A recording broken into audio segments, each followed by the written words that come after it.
let's go ahead and get to one of our first previews here.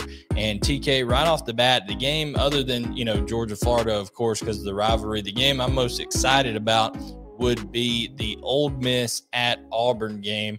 Auburn, a 2.5-point favorite at home, Jordan-Hare Stadium. First of all, before we, dig into this matchup, you've played there in Jordan-Hare. You know what these big game atmospheres are like over at Auburn. Do you feel like Vegas is just factoring just the atmosphere alone in a lot to this line with number 10 Ole Miss coming into town? I think atmosphere definitely plays into it. We've all seen a lot of magic happen in Jordan-Hare Stadium, so definitely a lot of good things happen there. So that might play into a little bit of what Vegas got going on. But man, I personally think that this Ole Miss team is kind of rolling right now, and the reason for them rolling is Lane Kiffin. Man, he's got everybody believing in what's going on, and we talked about it on the show before. I think I've said it, that they find a way to win, and somehow that motto has went from this show to that locker room. It's their motto. They find a way, and then they do find a way with guys out wide, banged up. Matt Corral hasn't been able to really do as much as he needs to do or wants to do through the air. A lot of his production has been on the ground. So with guys banged up, they've still been getting it done. So I think they definitely have their work cut out for them, but find a way has been their motto, and I think they might just find a way this weekend. But they definitely got their work cut out for them in Auburn, and with a guy like Bo Nix at the helm for them. He's been a different player since he's came back after being not suspended, after being benched. So I definitely think that they got their work cut out for them. Oh, no doubt. It's going to be a tough environment. But, one thing that I see about this Ole Miss team is you just kind of look at the trends, TK, this year, right? They've played Louisville on a neutral site. They beat Austin Peay at home. They beat Tulane at home. They go to Alabama, which Alabama's tough enough, but you go to Alabama. They play subpar there, come back home, winning a shootout against Arkansas, go on the road to Tennessee, have some struggles there at a certain point in time, but it's still a good win over an improving Tennessee team, then come back home and demolish LSU. And, now they go into another hostile environment. This will be definitely, I think, the most hostile since that Alabama game. So how do they handle it, right? Have they learned from that previous experience in Alabama? Because that's the mark of a true a good team, right? And a good coaching staff. They're able to learn from previous experiences. They weren't able to run the ball a lick against Alabama, and Alabama doesn't have the greatest run defense in the world. It's obviously going to be good, but this year that's been a chink in the armor for them where they've been able to give up some rushing yards. So, can they run the football effectively against a good Auburn defensive front? We'll see. We'll see how that ends up happening. I think that one of the bigger matchups in this game is going to be flip that around, their run defense. They did a great job of shutting down an LSU team, I think, to 77 rushing yards after LSU just ran for 321 on Florida. So that 3-2-6 defense that you see, that has a lot of gaps up there up front, they were closing them down in a hurry. What do you think? Do you think Ole Miss defense will have back-to-back good weeks and be able to slow down Tank Bigsby and Jarquez Hunter? And then also you got to worry about Bo Nix's legs as well. Yeah, I think that they definitely have to get out of that 3-2-6 or do what they've been doing here of late, and that's putting more guys on the line and putting more guys up in the box to slow down a Tank Bigsby, because you better believe Coach Bobo is going to turn around and hand it to that guy because he's special, especially when he gets rolling. Jarquez Hunter's not bad either. Yeah, both of them. You got a little thunder lightning action. So and then on top of that, you have to worry about a Bo Nix. So again, they've got their work, or as I like to call him, Lamar Jackson Jr. Yeah.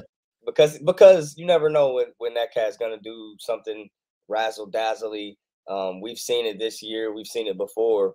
And again, special things happen. Magic always happens in Jordan-Hare Stadium. So I think it'll be close. But I do think that Auburn. Well, hold on. Before you make a pick, I think one thing that'll be big here, TK, is does Auburn get Owen Pappoe back? You know, the superstar out of the state of Georgia that's been hurt for 4 weeks with an ankle injury. You know, it's still, they're coming off a bye week, so I'm sure he's had time to rest and things like that, but he's missed 4 games for Auburn now. That is huge if they get number 0 back on that defense for Auburn. I mean, Bryan Harsin came out and said that, you know, they need Owen Pappoe. And when you have a difference maker at linebacker like that, kind of the heart and soul of your defense, just talk about from, you know, even an offensive player perspective, when you have a leader on that defensive side of the ball, what does that do for the confidence of your team?